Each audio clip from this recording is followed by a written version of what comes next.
Step 6 is entering your plant and equipment. So what plant and equipment do you enter into the system? Well, legislation states that plant and equipment under your control must be kept in a safe working order, and you must show records of the evidence of doing so. That's where the online WHS Plant and Equipment Register will help you manage this easily and effectively. Alerts can also be set up to actually notify you of when the maintenance is actually upcoming or due. So what plant and equipment items should you be entering into the system? Well, anything that requires maintenance records or test and tag. For example, your fleet vehicles, whether it be a truck or a car, machinery like forklifts, tractors, excavators and hoists, anything that needs a pre-start checklist. You could enter office equipment inside the system if you wish, because you can actually create categories.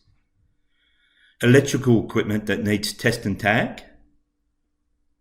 You might even also enter structural items or buildings, depending on your type of business.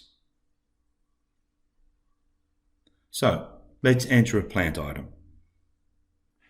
Select plant and equipment. Again, adding a plant item is in the top right hand corner. Enter your machine name. Again, try to make it as brief as possible. And avoid using any kind of special characters. You can relate the plant item to a site. If you relate it to the site in red, you'll be relating it to the global site. You can relate it to an activity. So if the activity is not in there, just relate it to the activity of general. That's why we entered the activity of general in step 2. You can add it to a category.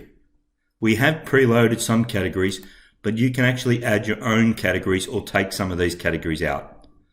And then you can relate it to a subcategory. Again, you can actually enter your own subcategory or take some of the categories out. When you actually do select a category, it will actually open a sub-department down here for certain items that we've preloaded. You'll see, again, anything with a red asterisk is mandatory, and you need to fill it in. All the rest is non-mandatory. If you want this item to be included in your export asset report, select this tick box, and then just complete the form. Like the position register, this also has relationships with the induction register and the qualification matrix. So you can actually select what training and qualifications is needed to use this bit of machinery. And the system will automatically pick up both those registers and highlight in the view section which employees have those criterias. If you select nothing, you'll see that all your employees will be listed in that view section.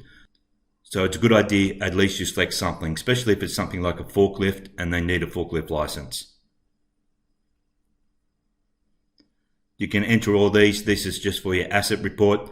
You can put registration certificates with alert dates and expiry dates, even upload the certificates if needed, and your insurances. You can set the next maintenance date for the plant item as well. You can actually make it alert an internal person, or you can make it actually alert a contractor, and that will pick up your contractor register, and you can select their name here. You can repeat the schedule if you wanted to, but remembering you will have to update it manually, at the moment anyway.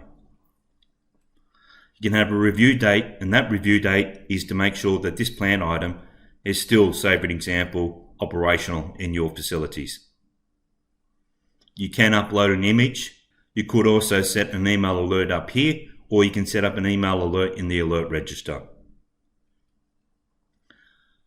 You can make it public, which I highly suggest that you do, because this is going to create a QR code for this plant item, which you can place on the plant item, and then when the QR code is scanned, it will automatically bring up the view section of the plant item to give the employee all the details needed.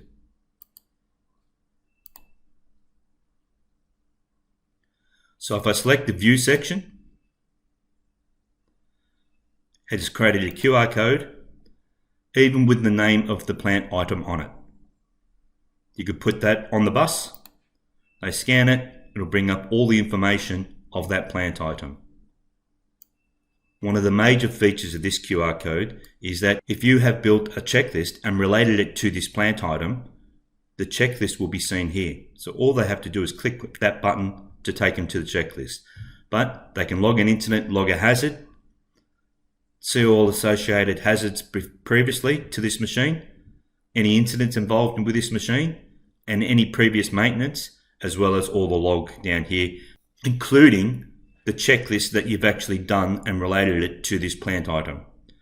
So when you actually complete a checklist, it doesn't just save it in the checklist registers log, it also saves it against the machine or anything else that you've related it to. So this QR code literally is like a QR code that brings all the other features into one QR code. So it's a very powerful QR code. After you've watched this video, select Next for the helper to take you step by step on how to enter a plant item.